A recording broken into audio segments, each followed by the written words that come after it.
नमस्कार श्रोते हो, मनोविज्ञान मंथनमध्ये आपलं स्वागत. मी तुमची स्नेहा. आज आपण एका खूपच रंजक पण महत्त्वाच्या गोष्टीबद्दल बोलणार आहोत, डनिंग क्रूगर इफेक्ट. माझ्यासोबत आहेत मानसशास्त्रज्ञ विवेक सर. नमस्कार सर. नमस्कार स्नेहा. हा इफेक्ट म्हणजे आपल्या ज्ञानाचा आणि आत्मविश्वासाचा एक गमतीदार संबंध. विवेक सर, हे नाव ऐकून थोडं अवघड वाटतं.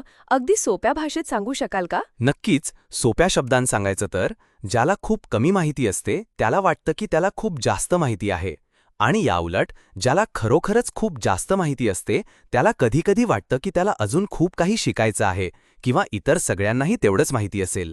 हा एक मानसिक गैरसमज आहे, जिथे लोक स्वतःच्या ज्ञानाची योग्य पारख करू शकत नाहीत. म्हणजे अडाण्याला वाटतं आपणच शहाणे आणि शहाण्याला वाटतं आपण अजून शिकतोय, असं काहीसं? पण असं का होतं, यामागे दोन मुख्य कारणं आहेत स्नेहा. ज्याला कमी ज्ञान असतं त्याला आपल्या अज्ञानाची जाणीवच नसते. त्याला हेच कळत नाही की त्याला किती कमी माहिती आहे, त्यामुळे तो जास्त आत्मविश्वासाने बोलतो. याउलट ज्याला खूप ज्ञान असतं त्याला वाटतं की हे तर सामान्य ज्ञान आहे, हे सगळ्यांनाच माहीत असेल, म्हणून तो स्वतःला कमी लेखतो. उदाहरणार्थ? गाडी चालवणे घ्या ना. ज्याने नुकतीच गाडी शिकली आहे तो सुरुवातीला खूप आत्मविश्वासाने गाडी चालवतो. त्याला वाटतं की तो उत्तम ड्रायव्हर आहे.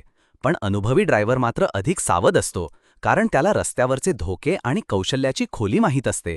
किंवा स्वयंपाक करणे. नवशिक्याला 2 पदार्थ जमले की तो स्वतःला शेफ समजतो, पण खरा शेफ सतत नवीन गोष्टी शिकत असतो. हे तर खूपच आपल्या आजूबाजूला दिसतं. मग याचा परिणाम काय होतो? यामुळे अनेकदा चुकीचे निर्णय घेतले जातात. ज्याला अज्ञानाची जाणीव नसते त्याची प्रगती थांबते. कामाच्या ठिकाणी संघर्ष निर्माण होऊ शकतो आणि खऱ्या ज्ञानी लोकांकडे दुर्लक्ष होऊ शकतं. मग या इफेक्टपासून वाचण्यासाठी काय करायला हवं? महत्त्वाचं म्हणजे सतत शिकत राहणे. यामुळे आपल्याला ज्ञानाची खोली कळते आणि आपली खरी मर्यादा समजते.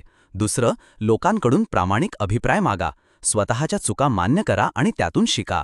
आणि सर्वात महत्त्वाचं म्हणजे नम्रता जोपासा. कितीही ज्ञान असलं तरी आपण नेहमीच शिकत असतो, हे लक्षात ठेवा. खूपच महत्वाची आणि सोप्या भाषेत माहिती दिली विवेक सर. श्रोते हो, स्वतःला ओळखा, सतत शिकत रहा आणि आत्मविश्वासाच्या या सापळ्यातून बाहेर पडा. विवेक सर, आपले खूप खूप धन्यवाद. धन्यवाद स्नेहा. तर श्रोते हो, आजच एड्युलेप ह्या चॅनलला सबस्क्राईब करा आणि अपडेट रहा. आपल्यासाठी असे अनेक महत्वाचे आणि मजेदार विषय आम्ही घेऊन येऊ. तुर्तास बाय बाय.